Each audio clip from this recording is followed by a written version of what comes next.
Nandito kami ngayon, titignan namin yung mga tanim. Yung tinanim namin, gabi. Ang ganda, yan o. Wow! Ang ganda na buhay na. Isang linggo namin to hindi napuntahan pero nag-uulan naman. Ayan siya, tingnan nyo guys. Ala. Ang laki na. Ang taas na pa. Nakakatawa.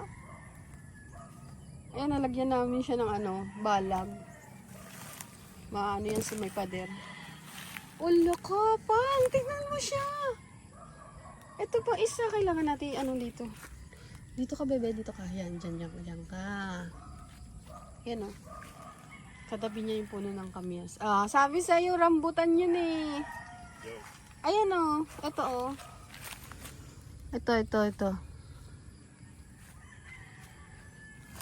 Ay, tinan nyo guys. Ang taas na. Buhay na. Ang bilis o. Diba? Ay, ang kapal na niya. Nakakatuwa din yung mga aso. Tinatahulan si Mister. Ayan puno ng mangga. Medyo inano ni Mister. Nilagyan ng lupa. Magtatanim muli kami. Alam mo yung herbal to eh. May amoy? Meron akong hinahanap dito eh. Tatanim ulit siya. Nawiwili siya kasi magang kamay niya sa pagtatanim. Nakakatuwa naman tong ating taas na niya talaga. Nakakatuwa. Ito tatanim pa ni Mister. Ito yung iniwan namin na isang sako pa ng mga gabi. Yung insulin tinanim na ni Mister. Maya didiligan na namin yun. Laki na talaga ng mga gabi. Medyo nilinis ko ng konti. Ayan. Tinanggalan ko ng mga dahon-dahon sa kadamo.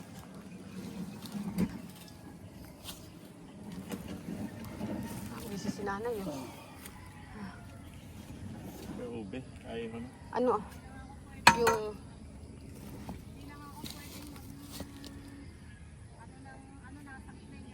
Nakahuli. opo. Pag hinay-hinay lang po tayo ngayon.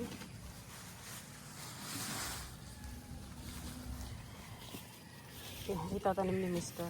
Wala kang tinira pang para yung sa bahay. Yan, isa yan. Yan. Ito naman, pandan. Itatanim ni Mister. Galing yan sa Sambales. Kauwi lang ni Mister kasi kahapon. Kaya kung magtatanong kayo kung saan galing to, galing pong Sambales yung insulin na yan. Ang tao namin dyan ng bata, tumbong ng aso. Pero hindi talaga, anong pangalan talaga nito? Insulin daw. Insulin lang talaga. Insulin lang talaga ang tawag sa kanya. Insulin plant. Nung bata kami tawag namin dyan tumbong ng aso. Yung bulaklak niya. Yan. Pandan. Itatanim din kami sa bahay niya pero sa paso lang. Sa mga plastic lang ng sa mineral. So ayan ang update sa mga tanim namin ni Mister. Ayun yung mga gabi niya. Gagapang niya dyan sa pader. Nakakatuwa naman. Unti-unti dumadami ang tanim. Ang laki na talaga nitong wait.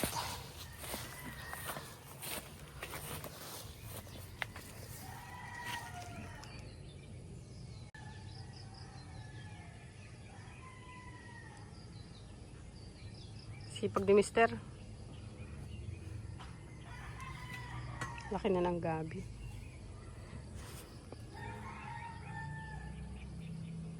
Yun, si Mister nagtatanim.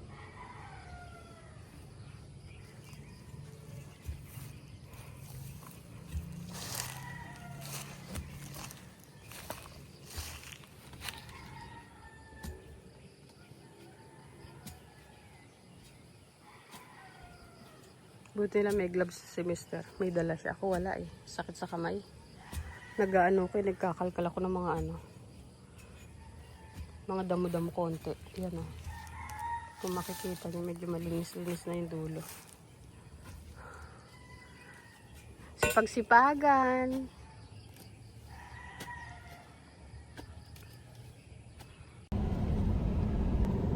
Kaya? Okay na yan. Ayan guys, pauwi na kami. Grabe yung pawis. Medyo walang ulan ngayon eh. Grabe yung tanim namin, buhay na. Nakakatuwa naman talaga. Ngayon pupunta kami sa palengke dito sa Silang. Bibili lang kami ng ulam.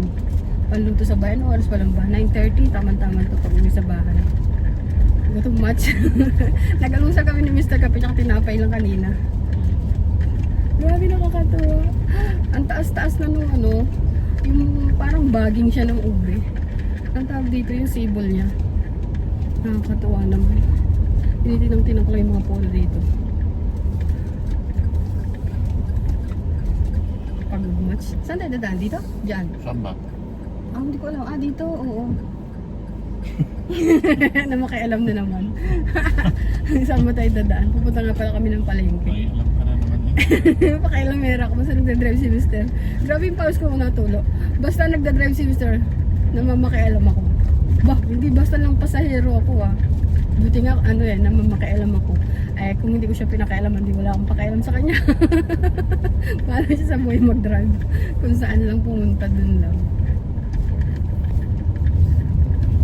Nakakatawa dito talaga sa ano, Silang. Ang dami-daming puno, mapupatingin ka talaga. Uy, may bunga ng guyabano. Nakakatawa. Ganun kalaki oh, sandangkal. Laki.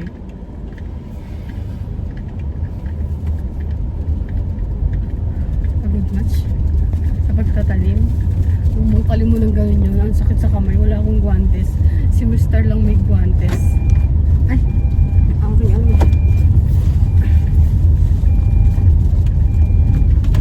Yan, pauwi na kami ngayon. Pero bago muna yan, pupunta muna kami sa ano, sa Silang, sa palengke. Bili lang kami ng ulam. Kasi nagluluto ako ng pakbit ngayon eh. Bibili kami ng bangus. Gusto ni Mr. Bangus. Ano ba yun? Iihaw prito? Ihaw? Oo, ihaw. Dali lang ihaw. Oo, dali lang. Sabi niya madali daw.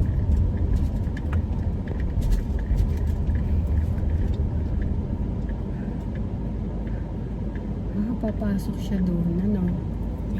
Montero. Oh.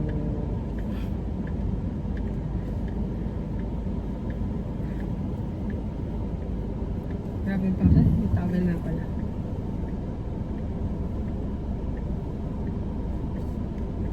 Sabi ni Mr. Babakuran niya na raw yung lupa dyan. Tingnan natin. Minsan, Hanap tayo ng gagawa. oo, yung gagawa talaga. Madali dito sa may ano, may mabibili. Yung gagawa, napakahirap. Meron naman na maggagawa noon, naiisip namin, kapitbahay namin. Dati naggagawa ng mga bahay, ng bahay namin na. Kaso napakalayo. Muntak mo, yung lugar namin, isang ano, isang dekada. Joke lang. Dito, Isang ano. yung konsyal. Ah, oo. Meron nga Hindi nagsasabi. lang makita yung magkatagpo. Oo, yun nga. Pero parang alam ko may contact dun si ano, si tatay din. Nabanggit niya yun. Kausapin ko muna yun.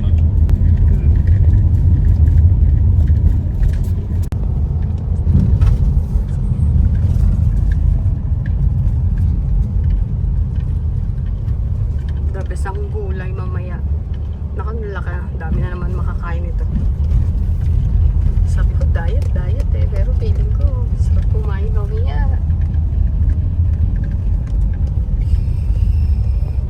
Baba na, may hanggang 36 na yung bigas oh. Hanggang 36 na oh. Bumaba na siya. May 34 pa pang. Ayan oh, nag 34 oh. Laon. Oh, dati ano yan, yung laon na yan. Ganda yan, di ba? Dati ang laon, ewan ko lang ngayon ah. Ano yun? Parang Laon. Bago o luma? mas bati na. Ah, Makapal siya. makapal. So kung tikman yun, laon. Kahit 1 kilo lang ba, matikman. Ayan, nandito na tayo ngayon sa palengke ng Silang. Lumabas muna sa highway bago makapunta dito. Ayaw namin doon sa may bayan kasi medyo traffic eh.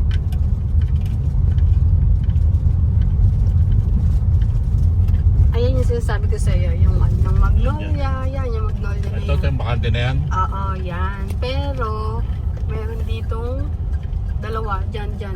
Mas maganda dito kasi mas malapit sa bilihan ng mga isda-isda. Bakit kaya parking dito? Wala yun. Ayan, nag-stop tayo. Nakawala na. Ay, nung nakaraan lang tayo, nakaano. Ayan. Ayan, oh.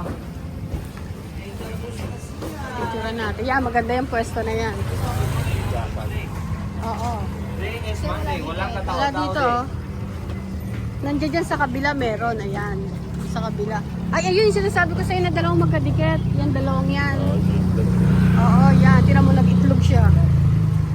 Sa Imos, may makukuhanan. Dito na tayo sa palengke ng Silang. Andito na tayo sa bilihan ng mga isda.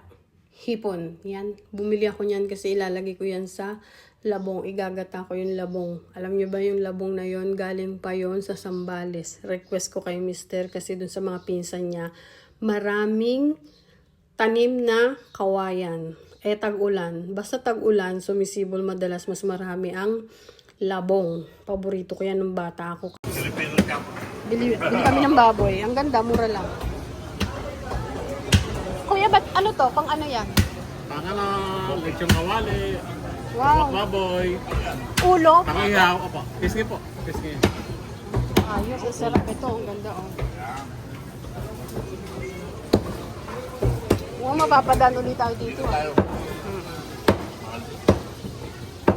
Sabi pa gano'n. Nako, iinom pa naman ako sana ng buko. Doon sa kabila, doon sa ano. Kasi dito. Lalagpasan natin yung kay ano, yung binilihan natin ng una. Bumili kami dyan nung nakaraan. Doon naman kami sa kabila bibili. Ayan, pauwi na kami ngayon, nakapamalengke na kami. Ay, may dala pa kaming halaman, tatanim namin sa bahay. Then, iyon, may nabilihan kami ng pwesto, napakamura ng baboy, sariwa din naman. Sana, hopefully, pagbalik namin ganun pa rin ang presyo, napakababa, 350. Alam niyo ba ang presyo ng laman? Pork chop, ganyan. 390 to 400. 390 to 400. Sa kanya napakababa, 350 lang. Laki na yung binaba. Lumagpas na tayo. Bumili kami ng buko, sabaw ng buko para makainom ng sabaw ng buko. Tapos bumili kami ng bangus. Mag-iihaw daw kami ni Mr. Sabi niya nga kanina. So ayun. Bili tayo ng buko dyan. Bili lang muna kami. Ay, walang ano, buko. Wala eh.